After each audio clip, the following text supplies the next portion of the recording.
Disclaimer. Welcome to the channel ஃப்ரெண்ட்ஸா. நான் உங்கள் மகேஷ். இன் திஸ் எபிசோட் ஒரு படம், தரமான செய்கை அப்படின்னு தான் இந்த படத்தை டிஸ்கிரிப்ஷன் பண்ணோம். இங்கிலீஷ் படம், ஃபைனல் டெஸ்டினேஷன் பிளட் லைன். இந்த படத்தோட ரிவ்யூ தான் நம்ம பார்க்க போகிறோம்.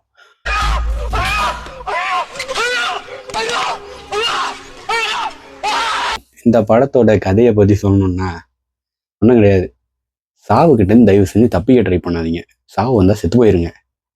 தப்பிச்சு எப்படின்னா எஸ்கேப் பண்ணிங்கன்னா திருப்பியும் சாவு உங்ககிட்ட வரும்போது ரொம்ப கொடூரமாக உங்களை கொலை பண்ணும். அதுதான் இந்த படத்தோட கான்ஃப்ளிக்ட். இந்த படத்தோட ஸ்டோரி அப்படியே பார்த்துடலாம்.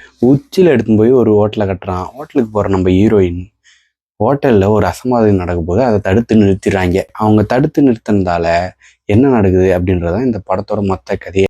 கொஞ்சம் சீக்கிரம் முடிச்சு விடுங்கம்மா, அம்மா கரையில கொஞ்சம் வேலை இருக்கு. அவங்க அன்னைக்கு சாக வேண்டியவங்க, அவங்க சாகலை.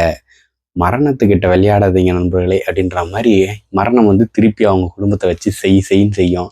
அதுதான் இந்த படத்தோட மொத்த ஸ்டோரியே. ஐயோ, பேசாம தூங்கிருக்கலாம், நானே வந்து மாட்டிக்கிட்டேனே. சரி வாங்க டெக்னிக்கலா பார்ப்போம். சினிமாட்டோகிராஃபி சரியான செய்கன்னு சொல்லி ஆகணும். சூப்பரான விஷுவல்ஸு. ஒரு சீன்லேயும் பிளட்டு திரிக்கும் போது சும்மாடே அப்படி இருக்கு. குதூகலமாக நம்ம பசங்க எல்லாருமே பார்க்குறாங்க படத்தை. விஷுவலி செம்மையாக இருந்தது அந்த படம். அதே மாதிரி சவுண்ட் எஃபெக்ட்ஸு எல்லாமே சூப்பராக இருந்துச்சு. படத்தில் ஒரு காயின் தான் மேட்ரு. அந்த காயின் ஃபஸ்ட்டு வர அந்த ஹோட்டலில் இருக்கும். அதுக்கப்புறம் அந்த காயின் படத்தை முடிச்சு வைக்கும். சூப்பரான எக்ஸ்பீரியன்ஸ். இந்த படத்தில் நடிச்சிருந்தவங்க எல்லாமே நல்லாவே பண்ணியிருந்தாங்க. ஃபர்ஸ்ட் வர பாட்டியா இருக்கட்டும், அந்த பாட்டி சூப்பராக இருந்துச்சு. இது வேறயா? தப்பா நினைக்காதீங்க, லாஸ்ட்ல தான் பாட்டியா வரும். ஃபர்ஸ்ட் அது செம்ம பியூட்டியா வரும். அதுக்கப்புறம் நம்ம ஹீரோயினோட ஆக்டிங் சூப்பர், செம்மையான கேரக்டராக இருந்துச்சு அவங்களோட கேரக்டர். இதில் முக்கியமாக நம்ம ஸ்பெசிஃபிக்காக சொல்ல வேண்டியது என்னென்னா, ஒரு எம்ஆர்ஐ சீன் இருக்குது. அது வந்து ஹாஸ்பிட்டல் நடக்கும். அதில் வந்து என்னென்னா ஒரு எம்ஆர்ஐ ஸ்கேன் பண்ணுற ரூம் இருக்குது. அந்த ரூமுக்குள்ளே ஒரு மெயின் சீன் நடக்கும். அந்த ஆள் வந்து இந்த பிளட் லைன்லேயே கிடையாதுங்க. அவன் வந்து சாக வேண்டியவனே கிடையாது. பட் ஆனால் அவன் செத்து போவான். அந்த சீனெல்லாம் செம்மையாக இருந்துச்சு. சூப்பராக விஷுவல் அந்த சீன்லலாம் நல்லா பண்ணியிருந்தாங்க. அடிச்சிருக்காட்டி அந்த மாதிரி அடிக்கடி எங்கம்மா தூக்கி அடிச்சாமல் மேலே கட்ட பறகுது கொட்டை தெரிச்சு. பட் பயம் இருக்கே, அது நம்மளை இந்த படத்தை சும்மா பார்க்கவே விடாது, என்ஜாய் பண்ணலாம் விடாது. ஒவ்வொரு வாட்டி யாருன்னா ஒருத்தவங்க போட்டு தள்ளும் போது நம்ம கை ஆட்டோமேட்டிக்காக இப்படி வந்து நம்ம இப்படி தான் அந்த படத்தை பார்த்துக்கிட்டு இருப்போம். ஏன்னா அந்த அளவுக்கு அந்த படத்தோட எக்ஸ்பீரியன்ஸ் எனக்கு இருந்துச்சு. ஃபர்ஸ்ட் டைம் ஃபைனல் டெஸ்டினேஷன் நம்ம தேட்டரில் பார்க்குறோம். ஐ திங்க் இதோட இன்னொரு பாட்டு வந்து 2013-14 டைமில் வந்துருச்சுன்னு நினைக்கிறேன். அந்த படத்தோட சீன்களெல்லாம் நான் அப்பயே அம்மா லேப்டாப்பில் பார்த்துருக்கேன்.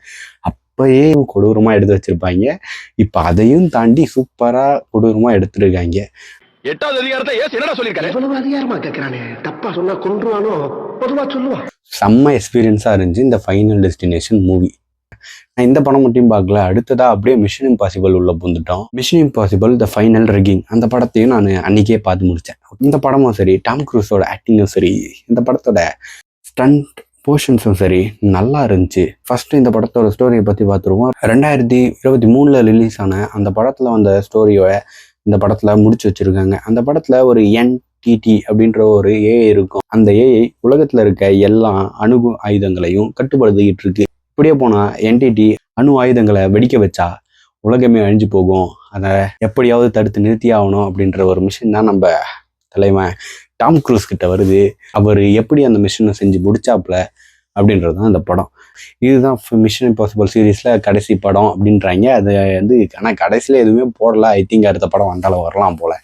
ஓகே, இப்போ வந்து ஸ்டோரியை பற்றி பார்த்தாச்சு. இப்போ நம்ம ஆக்டிங்கு அப்புறம் கதையில் நடந்த விஷயங்கள்லாம் என்னென்னு பார்த்துருவோம். இந்த படத்தில் வந்து சூப்பராக இருந்துச்சான்னு கேட்டிங்கன்னா எனக்கு தெரிஞ்சு அப்படியெல்லாம் இல்லை. ஏன்னா இந்த படத்தில் வந்து கொஞ்சம் லேக் அடிக்க ஆரம்பிச்சிருச்சு. ஃபர்ஸ்ட் ஹாஃப்லேயே கொஞ்சம் லேக் இருந்துச்சு, செகண்ட் ஹாஃபில் இன்னும் லேக் இருந்துச்சு.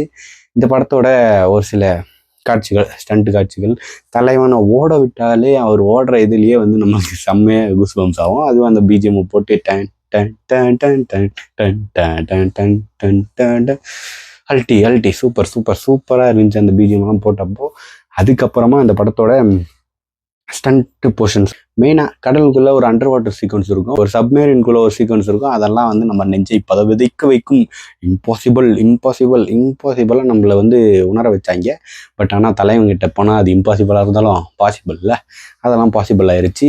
கடைசியில் ஒரு ஃபைட் வரும், அது வந்து ஒரு ஹெலிகாப்டர் ஃபைட். அந்த ஃபைட் வந்து ரொம்ப இழுத்த மாதிரி இருந்துச்சு, வளன்னு இழுத்த மாதிரி இருந்துச்சு. மற்றபடி அந்த படத்தில் வந்து சூப்பராக இருந்தது. டாம் க்ரூஸ், அதுக்கப்புறம் அவங்க டீம், ஐ லைக் இட். ஒரு நல்ல எக்ஸ்பீரியன்ஸாக இருந்துச்சு இந்த மிஷன் இம்பாசிபிள் படம்.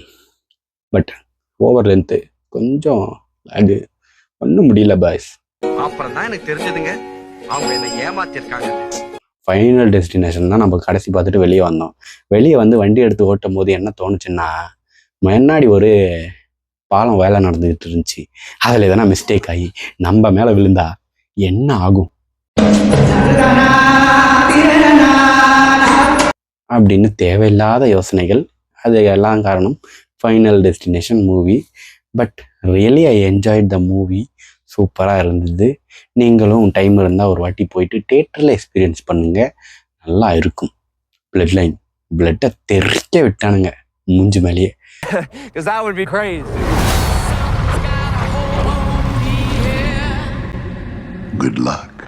பாப்கார்னை சாப்பிட்டுக்கிட்டு பதறாமல் பார்த்த எல்லா நல்ல உள்ளவங்களும் கமெண்ட்டை போடுங்க, எப்படி இருந்துச்சு உங்களுக்குன்னு. இந்த வீடியோ பிடிச்சிருந்தா லைக் பண்ணுங்க, கமெண்ட் பண்ணுங்க, ஷேர் பண்ணி சப்ஸ்கிரைப் பண்ணுங்க நண்பர்களே. நான் உங்கள் மகேஷ். அடிக்கடி அதான் வர்கீஸ் சொல்றியே, அத முதல்ல நிறுத்து. சரி அண்ணாச்சி, அண்ணாச்சிக்கு பிடிக்காத வார்த்தையை இனிமே சொல்ல மாட்டான். அதான் வர்கீஸ்.